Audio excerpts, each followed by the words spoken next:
भारत महज एक राजनीतिक राष्ट्र नहीं है, बल्कि सांस्कृतिक राष्ट्र भी है।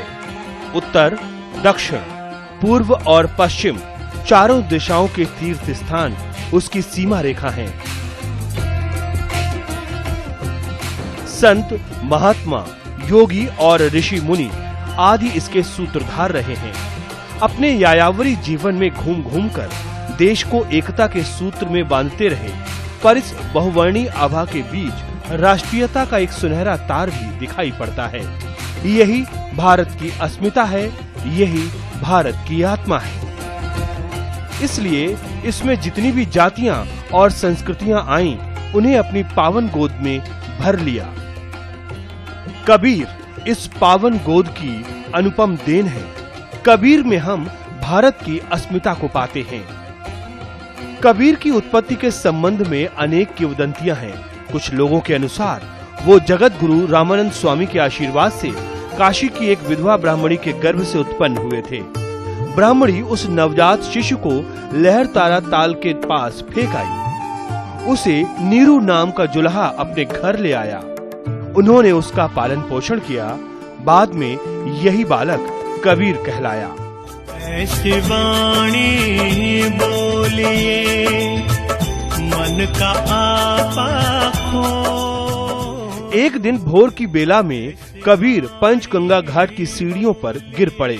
रामानंद जी गंगा स्नान करने के लिए सीढ़ियां उतर रहे थे कि तभी उनका पैर कबीर के शरीर पर पड़ गया। उनके मुख से तत्काल राम राम शब्द निकल पड़ा। उसी राम को कबीर ने दीक्षा मंत्र मान लिया और रामानंद जी को अपना गुरु स्वीकार कर लिया।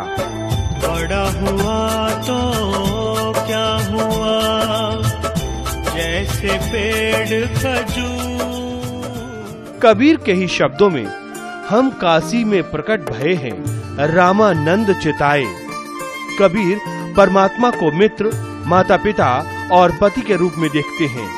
यही तो मनुष्य के सर्वाधिक निकट भी रहते हैं। वो कभी कहते हैं, हरि मोर पियू मैं राम की बहुरिया, तो कभी कहते हैं, हरि जननी मैं बालक तोरा। अन्य जनश्रुतियों से ज्ञात होता है कि कबीर ने हिंदू मुसलमान का भेद मिटाकर हिंदू भक्तों तथा मुसलमान फकीरों का सत्संग किया और दोनों की अच्छी बातों को हृदयंगम कर लिया। जनश्रुति के अनुसार उन्हें एक पुत्र कमल तथा पुत्री कमली थी। इतने लोगों की परवरिश करने के लिए उन्हें अपने करघे पर काफी काम करना पड़ता था। साधु संतों का तो घर में जमावड़ा रहता ही था। कबीर पढ़े लिखे नहीं थे। मसी कागज छुओ नहीं, कलम गही नहीं हाथ। उन्होंने स्वयं ग्रंथ नहीं लिखे, बल्कि जो कुछ उन्होंने कहा उनके शिष्यों ने उसे लिख लिया। कबीर जी के समस्त विचारों में राम नाम की महिमा प्रतिध्वनित होती है। वे एक ही ईश्वर को मानते थे और कर्मकांड के घोर विरोधी थे। अवतार, मूर्ति, रोजा, ईद, मस्जिद, मंदिर आदि को वो नहीं मानते थे। मूर्ति पूजा को लक्ष्य करते हुए उन्होंने एक साखी हाजिर कर दी। पाहन पूजे हरि मिले तो मैं पूजू पहाड़, थाते तो चाकी भली जासे पीसी खाए संसार। कबीर की वाणी का संग्रह बीजक के नाम से प्रसिद्ध है। इसके 3 भाग हैं, रमैनी, सबद और साखी।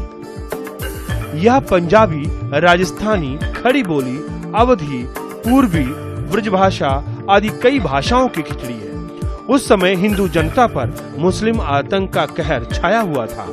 कबीर ने अपने पंथ को इस ढंग से सुनियोजित किया जिससे मुस्लिम मत की ओर झुकी हुई जनता सहज ही उनकी अनुयायी हो गई। उन्होंने अपनी भाषा सरल और सुबोध रखी ताकि वह आम आदमी तक पहुंच सके। इससे दोनों संप्रदायों के परस्पर मिलन में सुविधा हुई। इनके पंथ मुसलमान संस्कृति और गोभक्षण के विरोधी थे। कबीर को शांति में जीवन प्रिय था और वो अहिंसा, सत्य, सदाचार आदि गुणों के प्रशंसक थे। अपनी सरलता, साधु स्वभाव तथा संत प्रवृत्ति के कारण आज भी उनका समादर हो रहा है। 119 साल की अवस्था में उन्होंने मगहर में देह त्याग किया। मेरा मुझ में कुछ नहीं, जो कुछ है सो तेरा।